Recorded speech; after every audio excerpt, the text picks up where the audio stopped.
పవన్ కళ్యాణ్ ఒక వ్యక్తి కాదు, ఒక శక్తి. పవన్ కళ్యాణ్ ఒక పేరు కాదు, ఒక మంత్రం. ఈ పాటికి మీకు అర్థమయ్యే ఉంటుంది.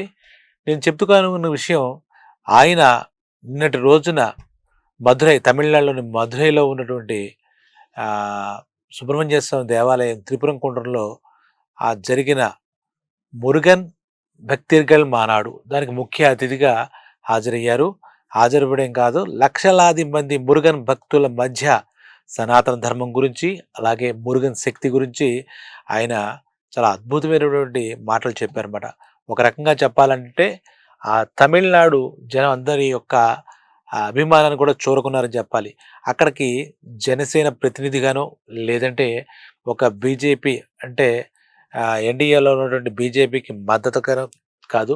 అది ఒక మురుగన్ భక్తులు అంటే యావత్ భారతదేశంలో ఉన్నటువంటి మురుగన్ భక్తులు అంటే సుబ్రహ్మణ్య స్వామి భక్తులకు సంబంధించినటువంటి ఒక సభ. దానికి లక్షలాది మంది హాజరయ్యారు. మురుగన్ యొక్క 6 శక్తి క్షేత్రాల్లో మధురైలోనే 2 ఉన్నాయి.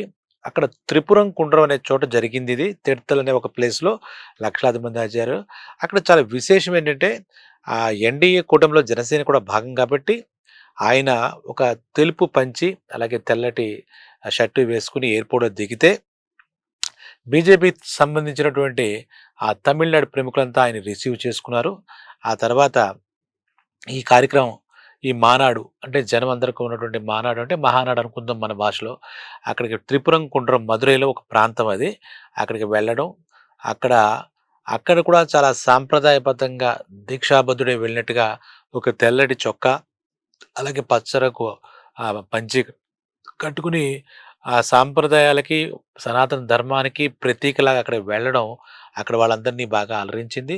అంతేకాకుండా ఆయన సంప్రదాయానికి ఎంత విలువిస్తారనగా అక్కడ సుబ్రహ్మణ్య ఉపాసకులు, ఆరాధకులు, ఎంతోమంది గురువులు, స్వామీజీలొస్తే వాళ్ళందరికీ ఆ స్టేజ్ మీదే ఒక రకంగా పాదాభివందనం చేసి, ఆయన వినయాన్ని, ఆయన సంస్కారాన్ని, ఆయన ధర్మాన్ని మరొకసారి అక్కడ అందరికీ చూపించారు. జనం కూడా టీవీల ముందు కూడా చూసి చాలా ఆనందించారు. అంటే ఈరోజు ఆయన సనాతన ధర్మానికి ఒక ప్రతీకగా నిలబడ్డారు. అందులో ఆ స్పీచ్‌లో ఆయన ఇచ్చినటువంటి సుమారు ఒక 10 నిమిషాల స్పీచ్‌లో చాలా భాగం తమిళ్‌లో చెప్పారు. కొంత తెలుగు చెప్తే అక్కడ వాళ్ళెవరో దాన్ని ట్రాన్స్‌లేట్ చేశారు.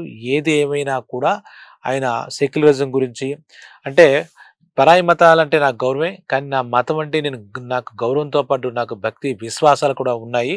ఒక క్రైస్తవ మతం, ముస్లిం మతం వాళ్ళు విశ్వాసాలు దెబ్బతింటే చాలా గొడవ చేస్తారు. వాళ్ళకి వత్తాసుగా చాలా నోళ్ళు పలుకుతాయి. మరి హిందూ ధర్మం గురించి మేము మాట్లాడడంలో తప్పే ఉంది. మా ధర్మంలో మేము చేస్తున్నటువంటి తప్పులేమిటి? మా మీద అందరూ నోళ్ళు చిక్కుపడతారు అన్నది ఆయన మాటల్లో సారాంశం. సనాతన ధర్మం అంటే హిందూ మతాన్ని కాపాడుకోవడం, హిందూ దేవతల్ని, అలాగే హిందూ మతాన్ని విమర్శిస్తున్న సెక్యులరిజం పేరుతో మేమేం మాట్లాడకుండా కూర్చోవాలి. ఇది సూడో సెక్యులరిజం కింద వస్తుందని చెప్పి ఆయన ఉన్నటువంటి ఆలోచన, అంటే ఒక రకంగా ఆహ్, మురుగని యొక్క భక్తి, మురుగనిపై ఉన్నటువంటి భక్తి తత్పరతలు చాటుతూనే సనాతన ధర్మం లక్షణం ఏంటి? సనాతన ధర్మం అంటే దుష్ట శిక్షణ. ఎవరైతే దుష్టులుగా ప్రవర్తిస్తారో వాళ్ళని శిక్షించాలనేది మురుగన్ అక్కడి నుంచి వచ్చింది. ఆయన మహాశక్తి, శక్తివేల్ అంటారు. అలాగే ఆ శక్తివేలు యొక్క అనంతమైన ధైర్యాన్ని మనం అందరం అలవాటు చేసుకోవాలి. ఆ స్వామి ఇంకో కూడా మాట చాలా, అంటే ఉదాహరణతో చెప్తారు. చిట్టెలుకలన్నీ కలిసి కట్టుగా వచ్చి మన మీద దాడి చేస్తాయి. అప్పుడు పరమశివుడి మెడలో ఉన్నటువంటి నాగుపాము బుస కొడితే చాలు అవన్నీ వెనక్కిపోతాయి ఆ చిట్టెలుకలని చెప్పి కూడా ఒక మాటగా చెప్పారు. ఎన్నో మాటలు, ముఖ్యంగా సెక్యులరిజం, అది హిందూ మతంలో ప్రతి హిందువు ఏ రకంగా ప్రవర్తించాలి, తన మతానికి, తన ధర్మానికి ఏ రకంగా విఘాతం కలగకుండా చూసుకోవాలి. ఈ సెక్యులరిజం పేరుతో ఇంక ఇటువంటి వాటిని సహించకూడదు. ఎవరు హిందూ దేవుడిని తిట్టినా, హిందూ మతాన్ని కించపరిచినా వాళ్ళని ఇలా ఉపేక్షిస్తూ సెక్యులరిజం పేరుతో అలా లౌకికవాదం అని చెప్పేసి ఇంకా దానికి చరమగీతం పాడాలనే ఒక నినాదంతో అక్కడ చెప్పారని చెప్పాలి. అలాగే ఆయన ఎప్పుడు చెప్తుంటారు, అక్కడ తమిళ కవి సుబ్రహ్మణ్య భారతియార్. ఆ భారతియార్ చెప్పినటువంటి కొన్ని పంక్తులు కూడా ప్రస్తావించి అచ్చమిలై, అచ్చమిలై అంటే ఆ తమిళ్ కవితని ప్రస్తావిస్తూ, అంటే ధైర్యం ఉండాలి, ధైర్యం ఉండాలి, ధైర్యం ఉండాలి అని చెప్పి కూడా జనాలంతా ఉత్తేజపరుస్తూ చాలా ఉద్వేగభరితంగా ధర్మం గురించి, అలాగే మురుగన్ గురించి కూడా చెప్పడం జరిగింది. అది అక్కడ తమిళనాట భక్తులందరినీ ఇంకా మాట్లాడితే అక్కడ మాక్సిమం ఈ 6 మురుగన్ క్షేత్రాలుంటాయి. ఆ 6 మురుగన్ క్షేత్రాలు కూడా ఇప్పుడు మనం చెప్పినటువంటి మధురై మానాడు గురించి ఒక క్షణం మాట్లాడుకోవాలంటే, మధురై భక్తర్గల్ మానాడు. అది ఒక 10 రోజులు విశేషంగా మురుగన్ భక్తులంతా అక్కడ గ్యాదర్ అయ్యి, ఆయనకి పూజలు చేసుకుంటారు.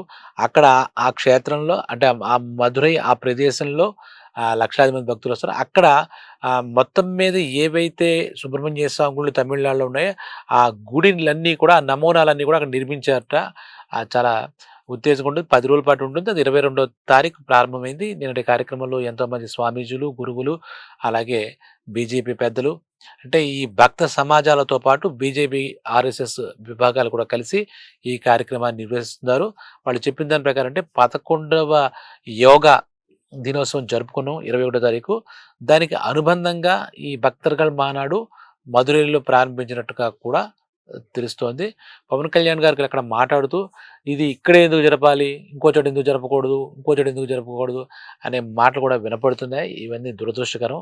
మా సమాజం, మా హిందూ మతం, మా భక్తులందరూ కూడా ఎక్కడ జరపాలనుకుంటే వీళ్ళెవరు చెప్పేదని కూడా ఆయన గట్టిగానే తీవ్రంగానే చెప్పడం జరిగింది. ఇక పవన్ కళ్యాణ్ చెప్పే విషయాల్లోకి వస్తే కనుక అందరూ అక్కడ ఆయన మాటలు అలా పిన్ డ్రాప్ సైలెన్స్‌లో విన్నారు. ఎందుకంటే తను చిన్ననాటే అంటే 16వ ఏటే స్వామి అయ్యప్ప దేవాలయం శబరిమలకి వెళ్ళానని దీక్ష తీసుకొని, అదే రకంగా అక్కడ ప్రతిరోజు విభూది ధారణ, చందనం, కుంకుమ అని పెట్టుకున్నానని కూడా ఆయన ఆ సందర్భంగా చెప్పడం జరిగింది. మధురై మీనాక్షి దేవాలయం కూడా వెళ్ళి అక్కడ అమ్మవారి గురించి మాట్లాడి, మధురై మీనాక్షి గుడి కూడా 14వ శతాబ్దంలో మాలికా కఫూర్ కఫ్ఫర ఆయన అనేవాడి దుష్టుడి యొక్క చేతిలో ఆలయం ధ్వంసమైంది. అక్కడంతా అంధకారం, చీకటి అలముకుంది. చాలా కాలం 14వ శతాబ్దం ప్రారంభంలో. తర్వాత విజయనగర సామ్రాజ్య యువరాజు ఒకాయన దాని నుంచి తప్పించి దాంట్లో మళ్ళా పూర్వ వైభవం తీసుకురావడానికి ఆయన కృషి చేశారు. తర్వాత ఆ అమ్మవారి దయ వల్ల అంతా బావుంది. ఆ టైంలో అయితే ప్రసాదాలు లేవు. కనీసం కుంకుమ కూడా మనం అందుకోలేని పరిస్థితుల్లో ఉన్నాము. అయితే ఈ రకంగా జరిగింది. మనల్ని మనమే రక్షించుకోవాలి. మన ధర్మాన్ని మనమే రక్షించుకోవాలని అని చెప్పారు. దానికి ఒక రకంగా చెప్పాలంటే అది జనసేన ఎజెండానో, లేదంటే ఒక తమిళనాడు ఎజెండానో కాదు. మొత్తం సనాతన ధర్మ ఎజెండాగా, సనాతన ధర్మానికి పరిరక్షించే కార్యకర్తగానే ఆయన అక్కడ మాట్లాడినట్టుగా మనకి అర్థమవుతుంది. నిన్న కూడా ఆయన చూస్తే ఆయనలో భక్తి తత్పరత అలా కొట్టొచ్చినట్టు కనబడుతోంది. విభూది గాని, ఇంకోటి గాని, ఇంకోటి గాని మాట్లాడడంలో గాని ఆయన ఎక్కడ ఆవేశపూరితంగా కాదు, ఆలోచనాభరితంగా నిన్న మాట్లాడారని చెప్పాలి. అంటే ఇటువంటి విషయంలో దీనికి రాజకీయ రంగు పులమక్కలేదు అని అంటున్నా, కొంతమంది ఈ తమిళనాట ఈ స్టాలిన్ ప్రాబల్యం తగ్గించాలన్నా, ఒక రకంగా చెప్పాలంటే అక్కడ హేతువాదం, నాస్తికవాదం పాతుకుపోయి బీజేపీ, ఆర్ఎస్ఎస్ లాంటి వాళ్ళు హిందూ ధోరణిని, హిందూ వాదాన్ని, హిందూ తత్వాన్ని అక్కడ తమిళనాట బలీయంగా వినిపించాలంటే ఇటువంటి బలమైన నాయకుడు చెప్తేనే వింటారు. ఈయన ఒక రకంగా బీజేపీ సనాతన ధర్మ సారథిగా నియమించింది. ఎక్కడైతే ఈ హిందూ ధర్మం గురించి మాట్లాడాలో అక్కడ ఖచ్చితంగా పవన్ కళ్యాణ్‌ని పంపించి ఆయన యొక్క వాణి, ఆయన యొక్క బాణి తెలియజేసే ప్రక్రియ బీజేపీ పరోక్షంగా పవన్ కళ్యాణ్ మీద పెట్టిందా అనే విషయం కూడా అక్కడ చాలామంది చర్చించుకోవడం జరిగిందని తెలుస్తోంది. ఇక ఈ పవన్ కళ్యాణ్ రావడంతో ఈ హిందూ మన మురుగన్, భక్తర్గల్ మానాడుకి చాలా కొత్త శోభ వచ్చింది. కొత్త ఉత్సాహం వచ్చింది. అలాగే అక్కడ ఉన్న వాళ్ళంతా కూడా పవన్ కళ్యాణ్‌ని అంటే ఎందుకు పవన్ కళ్యాణ్‌ని అక్కడ కూడా అంతలా ఆదరిస్తున్నారంటే ఆయన కూడా చెప్పారు. నేను తమిళనాడులోనే మద్రాసులో పెరిగాను. నాకు ఈ తమిళ సాంప్రదాయాలన్నా, సంస్కృతి అన్నా నాకు బాగా తెలుసు. నేను ఇక్కడే పెరగడం వల్ల నాకు ఈ ఈ ఈ మురుగన్న కూడా నాకు మురుగన్ అంటే స్వామి మురుగన్ అంటే నాకు చాలా భక్తి అని చెప్పడం జరిగింది. ఇంతకుముందు కూడా లాస్ట్ ఇయర్ ఒక 2 రోజుల పాటు ఈ మురుగన్ దేవాలయాలు, అలాగే కేరళలో కొన్ని క్షేత్రాలు కూడా ఆయన దర్శించి పూజాది కార్యక్రమాలు జరిపించుకుని రావడం జరిగింది. సో, పవన్ కళ్యాణ్ ఈ మురుగన్ ఆ భక్తి తత్వాన్ని మొత్తం నిన్నటి రోజున మరొక్కసారి భక్తులందరికీ చాటారని చెప్పాలి. తాను కూడా ఒక మురుగన్ భక్తుడని, ఆయన మహాసేనాని. ఆ దుష్టులపై ఆయన చేసిన యుద్ధం మన తీసుకోవాలి. మనం కూడా ఆదర్శంగా తీసుకోవాలి మురుగన్‌ని. ఆయన భక్తి తత్పరులతో మనకొస్తే ఆయనే మనల్ని కాపాడతారు. ఇంతకుముందు కూడా ఇదే మాటను ఆయన చెప్పారు. ఇప్పుడు కొత్తగా మాట్లాడిందంటే నిన్న మానాడు. మురుగన్ భక్తిరిగల మానాడు సందర్భం కాబట్టి మురుగన్ గురించి మాట్లాడారు కానీ, అంతకుముందు పెహల్గాం దాడిలో కూడా ఆయన భక్తి మహాసేనాని అంటే సుబ్రహ్మణ్య స్వామి యొక్క ఆశీర్వచనాలు మనకు కావాలి అని చెప్పి ఆయన కొంతమంది ఎమ్మెల్యేని, కొంతమంది జనసేన కార్యకర్తలని ఈ తమిళనాడులో కొలువైనటువంటి 6 ఆహ్, మురుగన్ క్షేత్రాలకి ఆయన పంపించి మన భారతదేశం బావుండాలి. మన వాళ్ళు యుద్ధంలో గెలవాలి.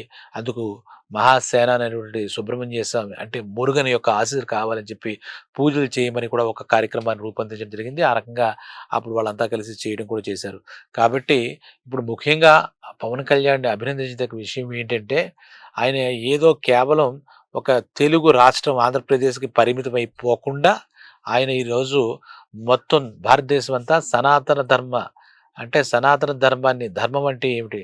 దుష్టులు దుష్ట శిక్షణ, శిష్ట రక్షణే ధర్మం. అందరిని సమానంగా చూడడమే ధర్మ. అలాంటి సనాతన ధర్మ యొక్క ప్రచారాన్ని ఆయనంతట ఆయనే స్వచ్ఛందంగా భుజాలకు ఎత్తుకున్నారని చెప్పాలి. దీని మీద ఆయనకి ఎవరు ఇన్‌ఫ్లూయెన్స్ కూడా లేదు. ఆయన నమ్మిన సిద్ధాంతాన్ని ఆయన ఆచరించడమే కాక, నలుగురితో షేర్ చేసుకోవడం దీని వెనకాల మనకి ముఖ్యోద్దేశం అని అర్థమవుతోంది. కాబట్టి పవన్ కళ్యాణ్ ఈ మార్గంలో సనాతన ధర్మాన్ని ముందుకు తీసుకువెళుతూ, భారతదేశంలో మళ్ళా హిందూ మతం, అలాగే హిందూ ధర్మం, సనాతన ధర్మం మళ్ళా దాని యొక్క వైభవం పునర్నిర్మించడంలో ఒక ముఖ్య భూమిక ఆహ్, పోషిస్తాడనడంలో ఎటువంటి సందేహం లేదు.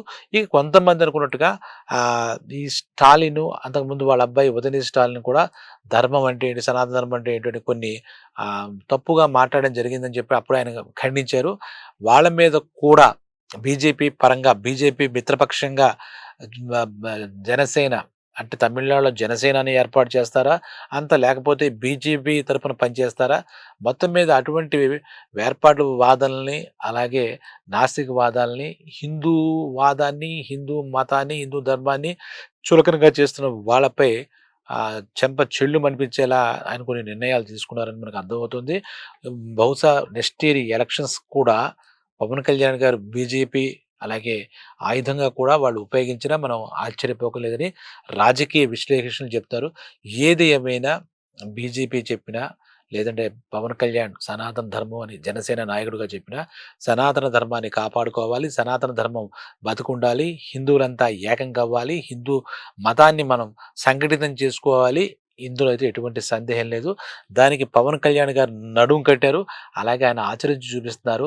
సనాతన సాంప్రదాయాలు, సనాతన సంస్కృతి ఎలాగుంటుందో కూడా ప్రతి సందర్భంలో ఆయన ఆచరించి చూపించడం. ఎందుకంటే నిన్న ఆయన కట్టు, బొట్టు అవన్నీ చూసినా ఆయన యొక్క స్టేజ్ మీద స్వాముల వారిలందరికీ అలా ఉరస, శిరస, మనస ఆయన సాష్టాంగం నమస్కారం అందించడం గాని అవన్నీ చూస్తే గనక నిజంగా సనాతన ధర్మ సారథిగా పవన్ కళ్యాణ్ ఒక అద్భుతమైనటువంటి, కీలకమైనటువంటి భూమిక పోషిస్తున్నారు.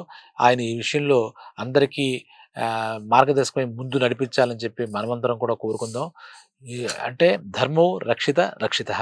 ధర్మాన్ని రక్షిస్తే అది మనల్ని రక్షిస్తుందని శాస్త్ర ప్రవచనం. అటువంటి ధర్మాన్ని రక్షించే ఒక వీరుడిగా ఇప్పుడు మనం పవన్ కళ్యాణ్‌ని అభివర్ణించొచ్చు. సో, సనాతన ధర్మ సారథిగా నిన్న మురుగన్ వీర భక్తుడుగా, వీరమురుగన్ భక్తుడిగా, శక్తివేల్ ఈ భక్తుడిగా ఆయన చాలా నిన్నటి కార్యక్రమంలో పాల్గొనడం ఎంతైనా ముదావహం. మనందరికీ కూడా ఆయన ఆదర్శప్రాయుడని చెప్తూ సెలవు.